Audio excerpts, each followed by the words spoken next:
I have a development background. I've always been a career developer. There was a certain point in my career where I decided to pivot and take over IT operations. It was a very unknown opportunity for me. I started off probably for the first year of my career as a network engineer and then very quickly pivoted into development.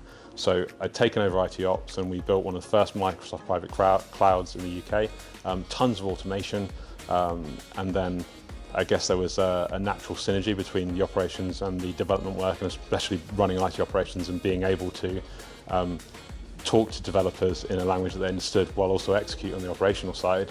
And then DevOps became a thing, and I progressed into several head of DevOps roles in my career. Oakham is a company that offers high-cost short-term credit as well as other products. We work with folks who are unable to take loans with mainstream lenders, and then we offer them products that where they're obviously from a higher risk category. We're able to accept that risk and potentially offer them a loan. The interesting thing about Oakham is we don't charge late fees, so where folks are used to potentially lending or being able to take out loans that are not affordable for them, we work very closely with the FCA and ONS statistics to make sure that our loans are affordable.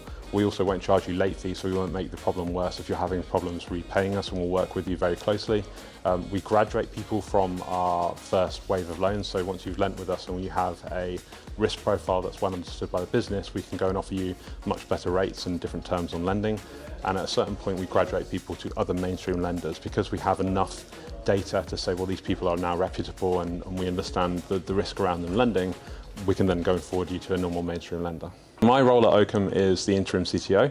So I've come in to help this business. We're a business with 13 years of history.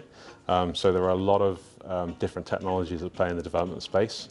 We went through a management buyout last year, which was about recapitalizing the business and seeking investment from strategic investors.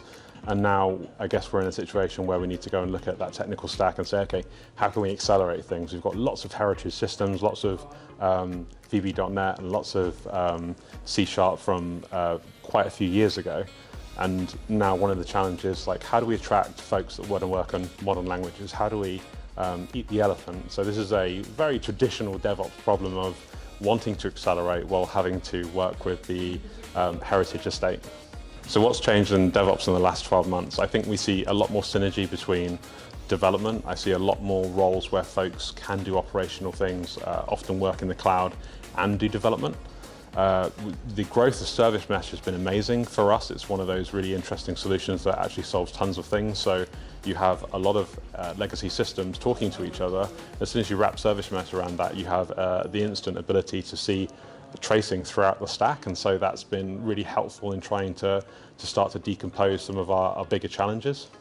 Why should people attend DevOps Live? It's been an incredible event. I've been attending and speaking for maybe the last 2 to 3 years. I don't think I've ever come away without learning something new or speaking to some interesting people. The breadth of speakers is year on year always amazing. I really enjoy listening to the panels. I've taken part in a few myself. The diverse opinions of the speakers is really useful, especially as a practitioner and leader in this space. I often enjoy the talks that we have in the interludes as well, like finding out what other folks are doing and their real world problems, how they tackle these things, some of the challenges they're trying to summit. Also just hearing that the things that I'm talking about are very similar to the things that they're dealing with is really good validation that we're either taking the right approach or that there's a shared mindset around how to tackle a challenge. What is the future of DevOps in 2020? I would like to see more synergy between development operations. I'd like to see more fungible T-shaped engineers.